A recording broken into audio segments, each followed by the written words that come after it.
황제가 먹는 음식들, 아무리 산의 진미라도 매일 먹는다면 황제 입장에서도 큰 감동 없이 그냥 한 끼 때우는 느낌일 듯한데요. 황제가 개걸스럽게 상에 올린 음식을 다 먹었을 리는 없어 보이고, 아마도 많은 음식이 황제가 손도 안 댄 상태로 남았을 걸로 추측됩니다. 궁금한 게, 그러면 당시 황제가 손도 안 댄 음식이나 먹다 많은 음식들은 궁중에서는 어떻게 처리했을까요? 원칙이라면 남는 음식은 폐기해서 버리는 게 합당한 순서라고 보겠지만, 그리고 일부는 후궁들과 궁인들이 먹겠다는 기록도 있습니다만, 청나라의 자료를 보면 황제가 먹다만 음식의 관리에 약간 문제가 있어 보입니다. 자료에 따르면 황제가 먹다 남긴 음식을 전부 폐기 처분하지 않았고, 일부 음식을 궁예로 몰래 빼내 민간에 재판매하기 시작하면서 자연스럽게 궁중 요리를 서비스한다는 음식점과 이에 관련된 서비스업들이 생겨났다고 합니다.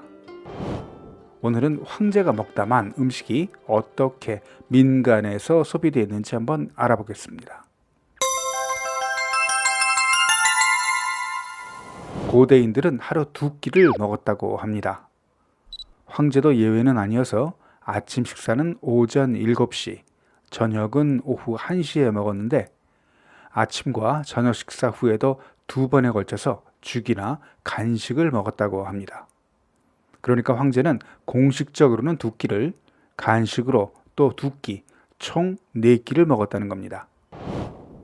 황제에게 진상되는 전국 각지에서 올라오는 진귀한 식재료를 생각해보면 2끼만 먹어도 충분했을 것 같은데 말입니다.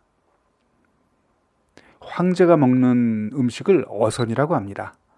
주나라 때부터 어선을 전담하는 관리가 궁에 있었다고 전해집니다. 중국의 궁중요리에 대한 내용은 다음에 다루기로 하고, 아무튼 명나라를 건국한 주원장은 황제가 된 후 어릴 때 못 먹고 자란 게 한이 돼서 식사 때마다 고기 요리를 반드시 올리도록 했습니다. 그래도 주원장은 명나라를 건국할 때 워낙 고생한 기억과 검소한 생활이 몸에 밴 탓인지 고기 요리를 반드시 올리라고 했지만, 한 끼에 많아야 10여 종의 요리로 한정시켰고, 명황제가 먹는 어선의 표준이 되었다고 합니다. 명나라가 망하고 청나라가 들어선 후 청나라는 명나라에 비해서 어선의 규모를 크게 확대시켰습니다. 특히 건림황제 시기에는 매끼 총 48가지의 요리를 준비시켰다고 합니다.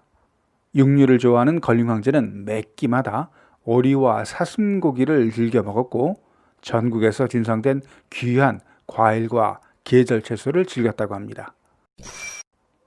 이렇게 건림 황제가 매끼 즐겼던 48가지 요리가 많아 보이지만 서태후의 식탁에 비하면 초라합니다. 청나라는 서태후를 위해 매끼 100가지 넘는 요리로 상을 차렸다고 하는데, 태평천국의 난해 의효단 사건에 나라가 망해가는 판에 매끼마다 100가지가 넘는 산의 진미를 즐긴 이 서태후를 생각하면 청나라는 망할 수밖에 없었구나 하는 생각도 듭니다. 음식을 먹을 때 황제는 한 가지 요리에 3번 이상 손을 대지 않는다는 규칙이 있었습니다.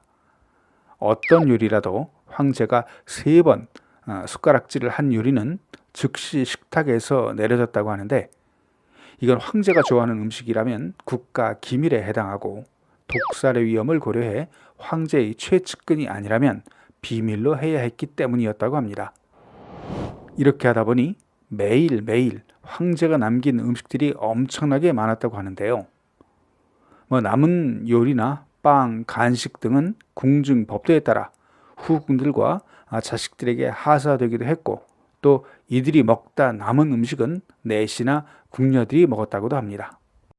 아무튼 황제 한 사람을 위해 워낙 많은 요리가 만들어지기 때문에 후궁의 하사에도 매일매일 요리가 남는 상황이라 잔반 처리 과정에서 어선 일부가 궁전 밖으로 반출되기 시작했고, 여기에 사업의 가능성을 본 사람들이 어선 관리 허점을 이용해서 궁궐 담당자와 결탁하기 시작하면서 황제가 먹다 남긴 음식을 재판매하기 시작했고, 얼마 지나지 않아 베이징에서 제법 큰 규모의 사업군으로 발전하게 되었다고 합니다. 자금성에서 나온 음식 중에 황제가 손도 안 댄 특 A급 상태의 요리는 주로 베이징의 고급 요리집에서 재판매되었는데, 황제가 먹었던 음식이라고는 광고할 수 없었기에 음식점 주인은 궁중 요리사를 초청, 궁중 요리를 서비스한다는 마케팅 전략으로 높은 가격에 판매했다고 합니다. 돈 많은 고객들 입장에서는 궁중 요리사가 황제가 먹은 요리와 동일한 요리를 서비스한다는 광고에 마치 황제가 된 기분으로 적지 않은 비용을 지불했다고 합니다. 음식점 입장에서도 황궁에서 나온 요리를 약간만 선보고 따뜻하게 해서 재판매하는 거라 누이 좋고 매부 좋은 일이었던 것 같습니다.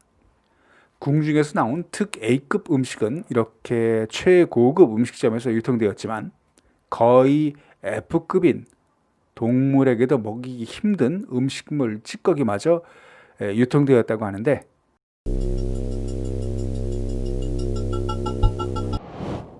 황제가 먹다 남긴 음식을 민간에 재판매하는 행위는 당시 청나라 법률로는 어떤 처벌 규정이 있었는지는 모르겠지만, 아무튼 음식 낭비도 줄이고 연관된 일자리 창출로 취업 기회도 늘리고 일부 부유층에게는 궁중 요리를 즐기는 새로운 문화 생활의 기회도 주고 여러 사람들에게 이익이 되는 일이 아니었나 생각해 봅니다.